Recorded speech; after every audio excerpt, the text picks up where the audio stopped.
Chères Beauchampoises, chers Beauchampois, nous avons tous souhaité ardemment vivre l'année 2021 avec notre famille, nos proches et nos amis.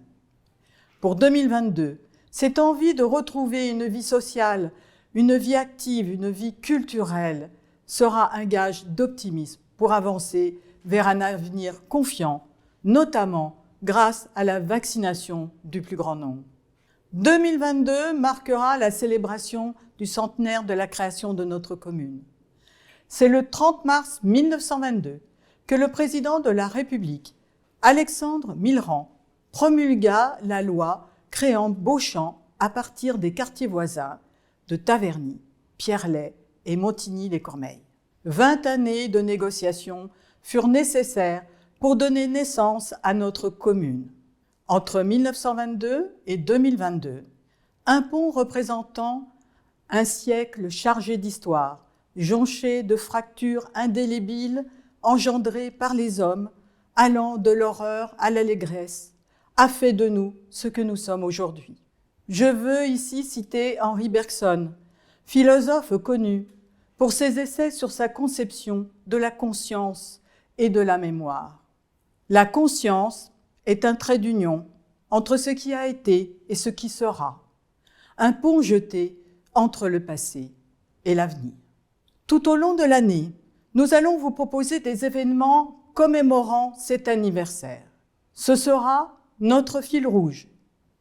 Dès le mois de mars, vous découvrirez le programme des manifestations, notamment celle du 2 avril. Cette journée sera ponctuée de nombreux événements et animations, avec en tout premier lieu l'ouverture au public du bois Barachin.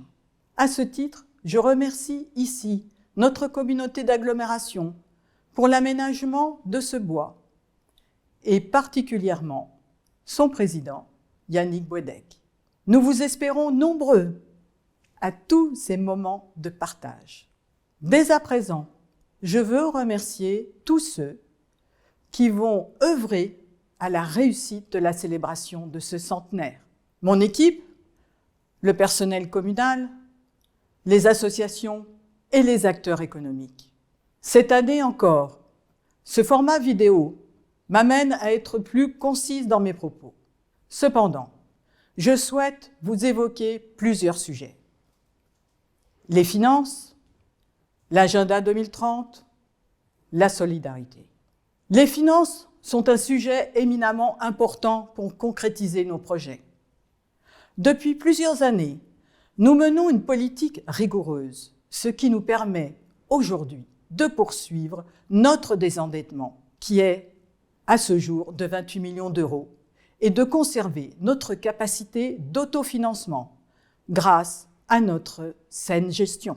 Comme nous nous y étions engagés, nous maintenons le cap et nous n'augmenterons pas les impôts locaux. Néanmoins, notre situation financière reste fragile et nous devons poursuivre nos efforts tout en répondant aux besoins des Beauchampois. Cette année, à nos dépenses viennent s'ajouter certaines augmentations conjoncturelles, comme le coût de l'énergie et la perte de la taxe foncière du site ex-3M, représentant environ 500 000 € jusqu'en 2023, cela en attendant l'aménagement du parc Vectura, perte que nous provisionnons depuis 2019.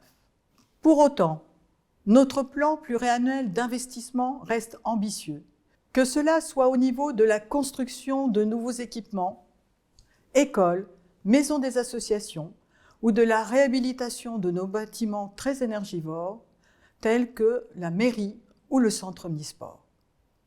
Sur mes derniers propos, un lien évident se fait avec nos engagements concernant la mise en œuvre de l'agenda 2030. Il est en cours d'élaboration et il repose sur les enjeux environnementaux, économiques et sociaux.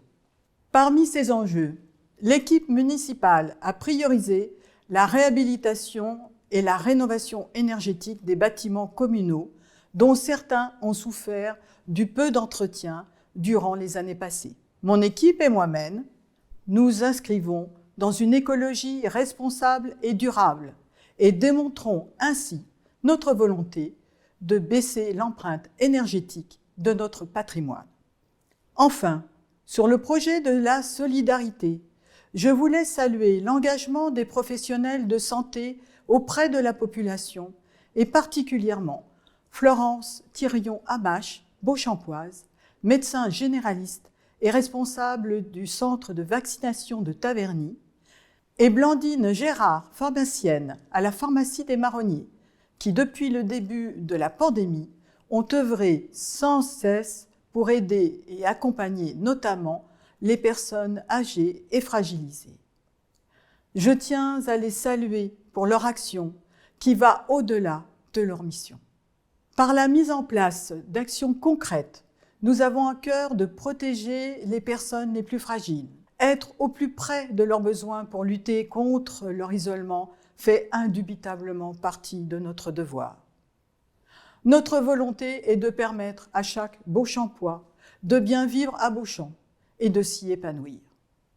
Je voulais également remercier les forces de l'ordre et les pompiers qui, chaque jour, œuvrent pour notre sécurité, parfois au détriment de leur vie. Pour terminer mon propos, je voudrais remercier l'ensemble de mon équipe, adjoints, délégués et conseillers municipaux pour leur engagement fort auprès des Beauchampois, ainsi que le personnel.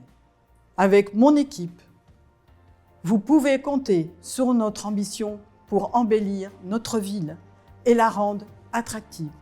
Je formule l'espoir que l'année 2022 se déroule sous de meilleurs auspices.